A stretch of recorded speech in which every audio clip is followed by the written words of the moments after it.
जो सास ससुर हैं उनको चाहिए कि हम अपनी बेटी के साथ कैसा व्यवहार करेंगे।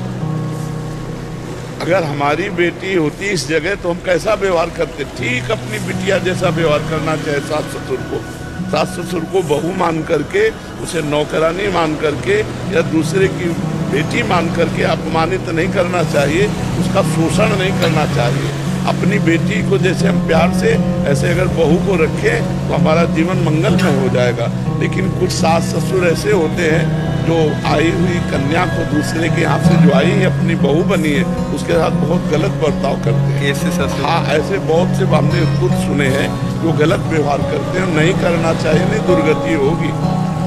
यहाँ नहीं दुर्गति होगी तो भगवान के यहाँ दुर्गति होगी। तुम्हारे यहाँ वो आई हुई कन्या है, अगर तुम उसका आदर नहीं करते, उसके साथ मतलब कठोर व्यवहार करते हो, गलत व्यवहार करते हो तो तुम्हारी दुर्गति हो जाएगी।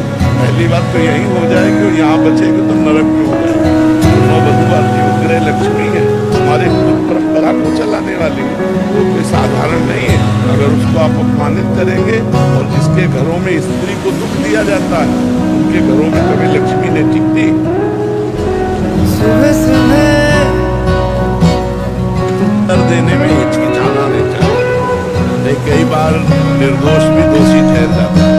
मतलब आपको कोई गलत ठहरा रहा है तो आप अपनी लज्जा या शर्म या उसमें नहीं देखो कि हमसे बड़ा बूढ़ा है। अगर हमें गलत ठहराया जा रहा तो ठीक उत्तर दें, उस समय नहीं दबना चाहिए। नहीं, मौनम स्वीकार लक्षणम, दबा तो समझ में आ जाता है कि हाँ ये इसने गलत। महाराज, जो तुलसी कंठी माला धारण करते हैं तो हमें क्या क्या नियम करने चाहिए? क्या कंठी माला सभी धारण कर सकते हैं? सभी धारण कर सकते हैं। उसमें खास बात है गले लेकर किसी को गले में धारण किए लिए तो हम कोई अभक्ष पदार्थ न खाएं, कोई अभक्ष पेय न पिए और कोई शास्त्र विरुद्ध आचरण न करें, क्योंकि अब वृद्धाश्रम हमारे प्रिंसिपल साथ है, वो हमारी रक्षा करेगी। कुछ भी भूल से अगर हम अमनिया खा लेते हैं तो गले के नीचे जाते ही प्रसादी हो जाता है। कंठी विराजमान है, अगर चूक होती तो संभालते हैं। कोई भी किसी भी तरह का अमंगल से स्पर्श नहीं कर सकता जिसके गले में तुलसी जी विराजमान है। सावधानी ये रखनी कि अभक्ष पदार्थ नहीं खाना। और जैसे आप कंठी बांधे हुए तो मरण सूतक आदमी का है रंगी आदमी, फिर उसमें थोड़ा सावधान से ना पाए, क्योंकि वृंदावन की विराजमान है।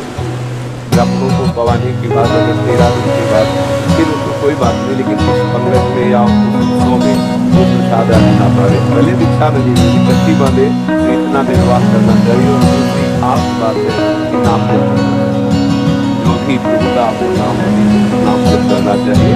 और हर समय ये कंठी में स्मृति दिलाती है कि प्रभु की दासत्व से जैसे भागवती को मंगल हर समय बाहरी लोगों को भी रखने को भी प्रमाणित की मैं सौभाग्य रखती, ऐसे ही हमारे लिए मंगल सूत्र है। हरि के दास ये कंठी के लिए बात है, ये मंगल सूत्र है। हरि हमारे प्रीतम है, हरि के हम दासत्व से युक्त है, ये कंठी इसी का प्रतीक है, तो इसकी भी इज्जत रखें। मान लो कंठी बांधे हुए हम कहीं ऐसी गंदी जगह खड़े, गंदे लोगों से मिल रहे, कंठी बांधे, तिलक लगाए, या थोड़ी तो शर्म आनी चाहिए, ऐसे लोग कह देते हैं, कह भी देते हैं। तो ये इसकी थोड़ी मर्यादा की भी रक्षा करें, खान पान की के नाम जप करें। और बहुत बढ़िया सौभाग्य है कि हरि के दासत्व का इसी कंठी को अपने गले में धारण किए करना ही चाहिए। मनुष्य जीवन मिला ही है मंगल में श्री हरि को दिखाने के लिए। जैसी सोच रखोगे वैसे ही स्थिति आ जाएगी। जैसी स्थिति पाना वैसी सोच रखो, मस्त रहो। विवेकी वही है जो संतुष्ट है इन केनो, हर स्थिति में मन को प्रसन्न रखता है।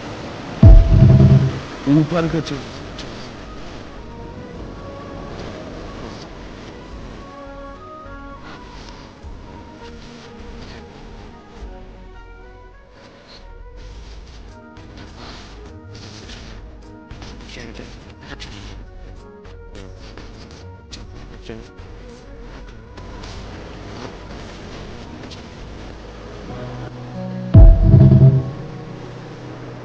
जिस व्यक्ति या जिस गली में या जिस स्थान में आपका अपमान होगा दोबारा जाना नहीं चाहेंगे। और हम लोगों को ट्रेनिंग दी जाती है, हम भगवत पार्षद ट्रेनिंग में है ना, तो गुरुजन ये शिक्षा देते जिस गली में अपमान हो वहां जरूर मांगने जाना। जो गाली दे उसके पास से जरूर गुजरना, जो अपमान करे उसको जरूर नमस्कार करना। भला ऐसा हो सकता है? ऐसा कर ले तो माया पर विजय प्राप्त कर लेगा, वही भक्त है।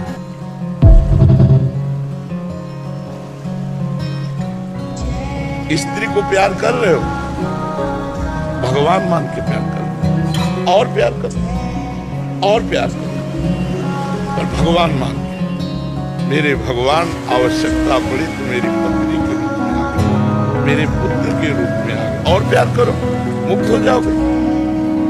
पर ऐसा प्यार करना कोई महाभागवत ही कर सकता है। पत्नी में भगवान को देखना, पुत्र में भगवान को देखना।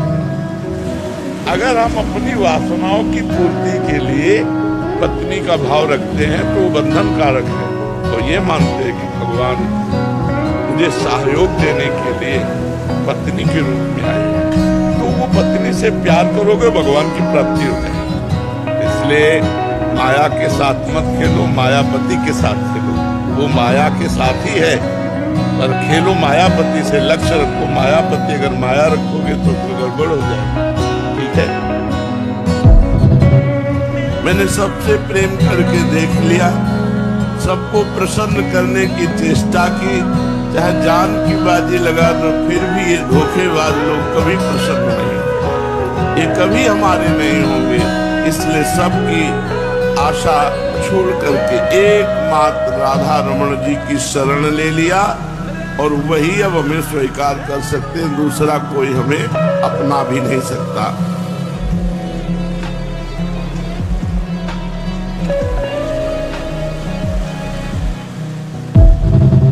बहुत प्रयास किया एक संसार को प्रसन्न करने के लिए, जीवन लगा दिया, लेकिन ये विश्वासघाती लोग कभी प्रसन्न नहीं हुए।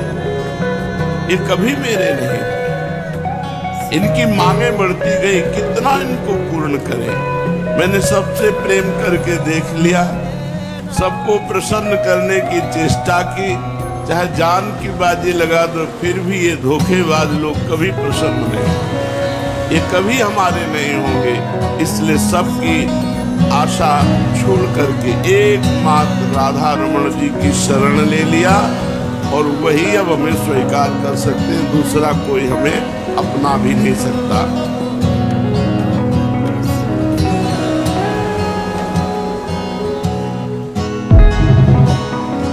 जो हो गया उसको लात मारो, पूरा सपना मान करके छोड़ दो। अब आज से अपना नया जीवन जो वर्तमान को संभालता है उसका भविष्य उज्जवल होता है। संसार में किसी व्यक्ति, वस्तु, स्थान पर सहसा विश्वास मत करो। बिना विचारे जे करे ते पाछे पछताए, काम बिगाड़ो आपनो जग में हो धसाए। किसी को अपना बनाने के पहले उसकी परीक्षा लो। वो स्वार्थी तो नहीं है, वो हमारा शोषण तो नहीं करना चाहता। सहसा विश्वास मत करो, किसी से भी विश्वास मत करो। विश्वास तब करो जब कुछ दिन उसको परख लो, जांच लो, तब विश्वास करो। संसार में अंधा विश्वास मत करो।